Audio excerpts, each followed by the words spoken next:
नमस्कार. सिंपल कुकिंगच्या या चॅनलमध्ये आपली होस्ट टोल्डी गोल्डी आपलं मनापासून स्वागत करते. आता आपल्या कालच सगळ्या पॅटिसचे पाचही पॅटिसची रेसिपी आपली काल संपली, म्हणजे पॅटिस सिरीज संपला. आत्ता आपण सुरू करणार आहोत करंजा. करंजी गोड नाही, खारी करंजी. करंजांचे वेगवेगळे प्रकार असतात, त्यातले 5 प्रकार मी तुम्हाला दाखवणार आहे. आज आपली पहिली करंजी आहे वाटल्या डाळीची करंजी. तर चला मग बघूया.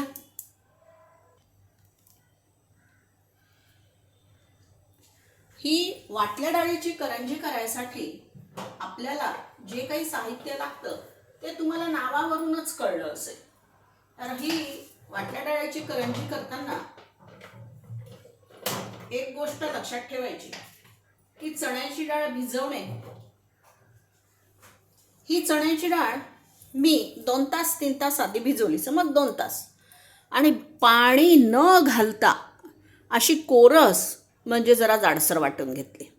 तर ही चण्याची डाळ मी ठेवली आहे वाटून. साहित्य तुम्हाला दाखवते आहे. मी हा ओल्या नारळाचा चव काढून घेतला आहे आणि यामध्ये मी थोडे डाळिंबाचे दाणे आणि कोथिंबीर मिसळली आहे. आता बाकी फोडणीचं साहित्य असतंच. तर आता मी पॅन खाली गॅस लावते. आपण आधी वाटली डाळ तयार करून घेऊया. वाटल्या डाळीमध्ये ओला नारळ एवढ्यासाठी टाकायचा की मग त्या वाटल्या डाळीचा छानसा असा मौसूत गोळा होतो, कोरडा गोळा, जो आपण करंजीत भरला तर करंजीनंतर एकदम लुळी पडत नाही. करंजीसाठी मी हा मैदा भिजवून घेतलेला आहे आणि या मैद्यामध्ये हाताचा मुटका वळेल इतकं मोहन मी घातलं आहे. करंजीची पाती लाटायला मी हे साटं करून घेतलेलं आहे आणि करंज्या चिटकवण्यासाठी मैदा आणि पाणी घालून अशी घट्ट पेस्ट तयार करून घेतलेली आहे. बस, चला तर मग आपण आता आपल्या रेसिपीला सुरुवात करू. आता तेल तापलेलं आहे. मी आधीच तेल घातलं होतं आणि तेल मी 3 चमचे घातलं, कारण वाटल्या डाळीला तेल थोडं जास्त लागतं. तर आता ही मोहरी मी याच्यात घातली आहे. मोहरी फुटली की आपण त्यामध्ये हळद घालून घेऊया. आपण हिंग घालूया. हा हिंगसुद्धा मी थोडाच घालते. खूप हिंग घातला तर कडवटपणा येतो कोणत्याही गोष्टीमध्ये, म्हणून हा हिंग घातला. मोहरी अजून तडतडायचीच आहे, पण तडतडते. आणि यामध्ये ही अर्धा चमचा मी हळद घालते. तर आता मी गॅस कमी करून घेते, कारण आता यामध्ये आपण ही वाटलेली डाळ घालूया.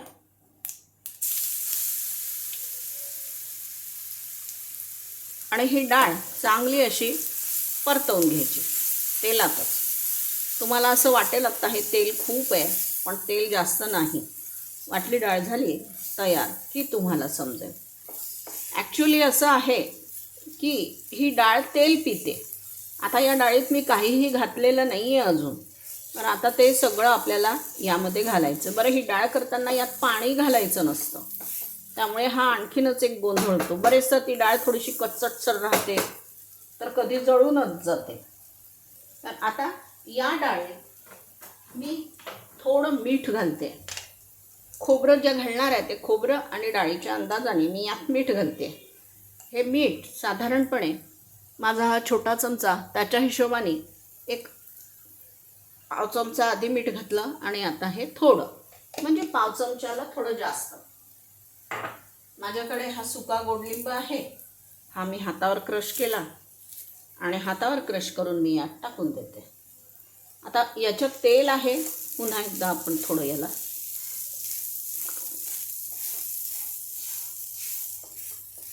थोडंसं या डाळीला परतून घेऊया, कारण याच्यावर एकदा वाफ आणण्यासाठी झाकणही ठेवावं लागेल. पण डाळ लवकर होते. तेल टाकलं की, आणि तुम्हाला माहिती आहे बेसनाची सवय, बेसन फार लवकर शिजतं. ही डाळ पण छान शिजून जाते. आणि मग शिजलेली डाळ आपण परत करंजीच्या पात्यात घालून तळणार आहोत, त्यामुळे ती डाळ कच्चं राहण्याचा काही प्रश्नच येत नाही. आता या डाळीत आपण टाकणार आहोत तिखट. मी थोडं तिखट टाकलेलं आहे. जास्त नाही टाकायचं, थोडं तिखट टाकायचं. फोडणी डाळीची झाली. आता यामध्ये मी खोबरं घालून घेते. हे थोडं खोबरं याच्यात डाळिंबाचे थोडे दाणे घातले आहेत. आता हे एकदा परत आपण मिक्स करून घेऊ छान.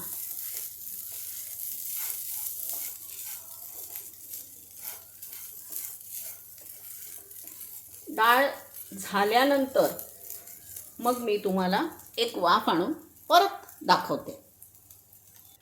चला तर मग डाळीकडे बघूया. ही आपली डाळ मस्त शिजली, छान वाफ आलेली आहे बघा. अशी मोकळी मोकळी आणि छान डाळ झाली पाहिजे. आता या डाळीमध्ये मी अर्धा चमचा साखर, अर्धा चमचा लिंबाचा रस घातला आणि थोडंसं खोबरं थोडीशी कोथिंबीर घातली. बस, जास्त घालायचं नाही. आता आपण हा गॅस बंद करूया आणि आपण आता करंजीची पाती लाटून घेऊया.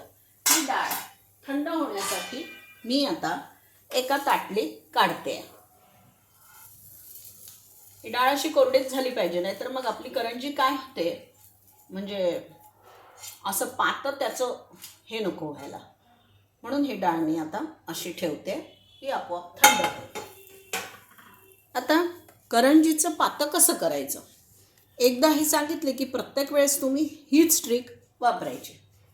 हा मैदा मी तुम्हाला सांगितलं होतं की मैदा भिजवताना त्यामध्ये थोडासा ओवा, मीठ आणि हातामध्ये मुटका वेळेल एवढं मी मोहन घातलं, ते सुद्धा वनस्पती तुपाचं, साजूक तूप किंवा तेलाचं घातलं नाही. आता आपण याची साधारणपणे अशा 2 भाग करून घेऊया आणि हे 2 भाग, आता यातला एक भाग मी तुम्हाला लाटून दाखवते. हा परत असा लाटायचा. काल जेव्हा पॅटीस मी शिकवलं होतं त्यावेळेस मी तुम्हाला पॅटीसला लेअर येण्यासाठी ज्या पद्धतीने सांगितलं होतं त्या पद्धतीनेच आपण हे लाटून घेतोय. हे असं उभं लाटायचं, साधारणपणे असा लांबट आकार येईल अशा पद्धतीने याला लाटायचं. हा मैदा असल्यामुळे आक्रसतो.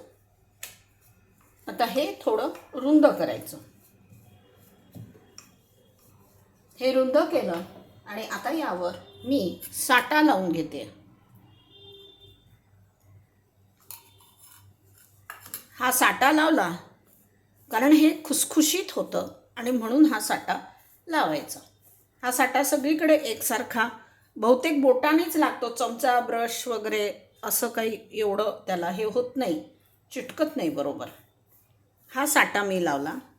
थोडासा मैदा आपण याच्यावर भुरभुरायचा आणि हा मैदा भुरभुरला की मग बस. आणि आता याची आपण असं रोल करून घेणार. हा असा रोल मी काल तुम्हाला शिकवला होता. हा रोल केला. या रोलला आधीच लेअर येतात बघा, हे असे आणि असे. या रोलला आतमध्ये लेअर आलेले आहेत. आता मी हा रोल मधून परत कापून घेते. हा रोल पुन्हा एकदा आपल्याला लाटायचा आहे. हा रोल असा उभा लाटायचा आहे पुन्हा. हे पहिले लेअर झाले आपले. आता हा आपला दुसरा लेअर. तर हे पुन्हा मी लाटून घेतलं. पुन्हा याला मी थोडं रुंद करत आहे.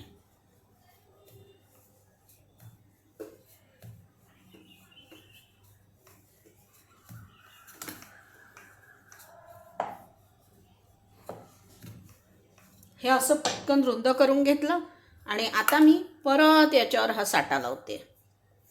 कारण करंजीचं पातळं खुसखुशीत झालं पाहिजे. ती करंजी खायला तर मजा येते आणि वाटली डाळ तर डेफिनेटली खूप जणांना आवडते. त्यामुळे हा कसा एक आवडीचा पदार्थ होतो. मला आठवतं आहे, मला बघायला जेव्हा माझ्या सासरची मंडळी आली होती तेव्हा माझ्या मामींनी या वाटल्या डाळीच्या करंज्या केल्या होत्या आणि अगदी माझा संसार जेवढा झाला, माझे सासरे कायम त्या वाटल्या डाळीच्या करंजीची आठवण करत होते. तर आता मी हा परत असा घट्ट रोल करून घेते. रोल फक्त करताना एवढं लक्षात ठेवायचं, तो लूज नको. हा रोल झाला. या रोलला मी मधून अलगद कापून घेते. हे बघा, या रोलमध्ये तुम्हाला हे दिसतात आहेत लेअर. इकडनं लेअर आपले आहेत. या रोलचे पण लेअर दिसत आहेत. इकडनं पण लेअर्स आहेत. आता हा रोल असा हाताने दाबायचा. दाबून आता मी याच्या पुऱ्या लाटून घेते. खूप जाड नाही, खूप बारीक पातळ नाही, बस अशी पुरी आपण लाटून घेतोय.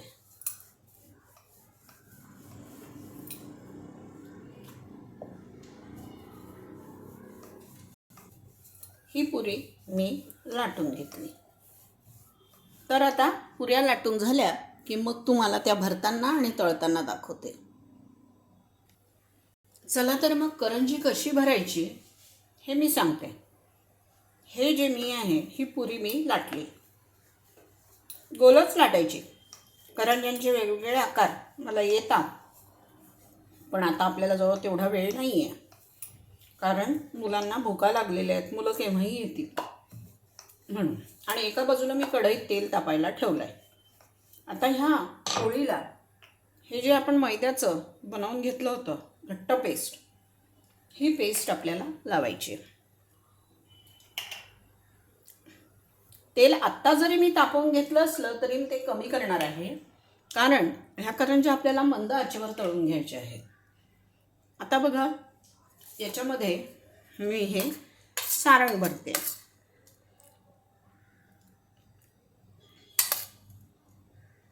2 3. आता हे सारण आपण ॲडजस्ट करून घेऊया. एक टोक उचलायचं आणि इकडे असं दाबायचं. हे दाबताना इकडचं आणि इकडचं बंद करून घ्यायचं.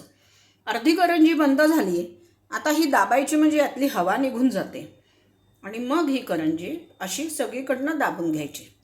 सगळीकडून दाबल्यानंतर आपण हे टोक हे असं करायचं. एक एक एक एक एक एक टोक असं उचलून थोडं थोडं थोडं, म्हणजे ह्या पूर्णच पॅक झाली. हे तर ही माझी करंजी बघा. या सगळ्या मी करून घेतलेल्या आहेत, या पॅनमध्येच करून ठेवलेल्या आहेत. आता आपण ही करंजी तळायला टाकूया. बघूया थोडंसं तेल तापलं आहे का.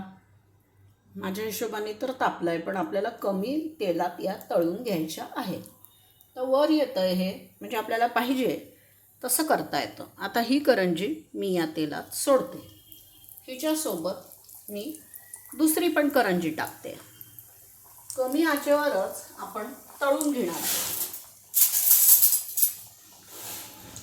आणि हळूहळू हळू याच्यावर थोडं थोडं तेल टाकायचं. याला हलवायचं मात्र नाही आता अजिबातच. हळूहळू हळू हे तेल सोडत जायचं.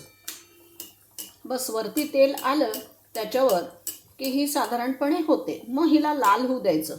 हे कच्चं मात्र राहता कामा नाही वरून, नाही तर ती तिथून फाटेल.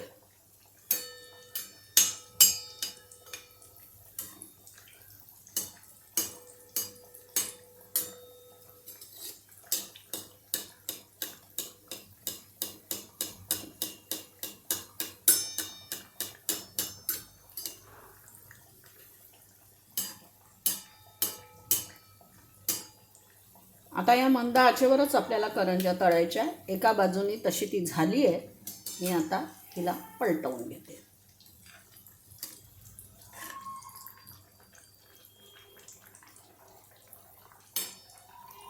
आता करंज्या पूर्ण तळून झाल्या की मी तुम्हाला दाखवते.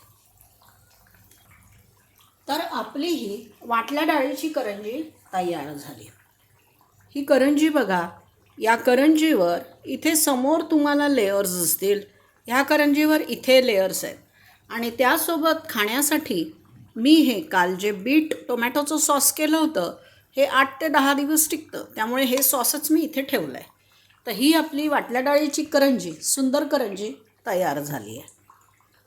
तर पुन्हा एकदा तुम्हाला या करंजीचा व्ह्यू मी दाखवते.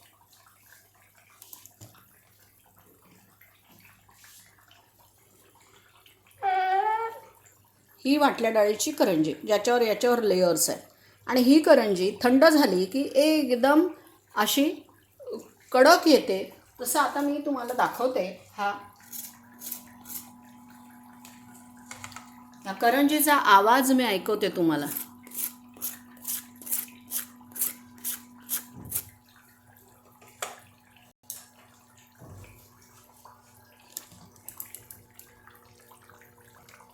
धन्यवाद तुम्ही माझी ही रेसिपी पाहिल्याबद्दल.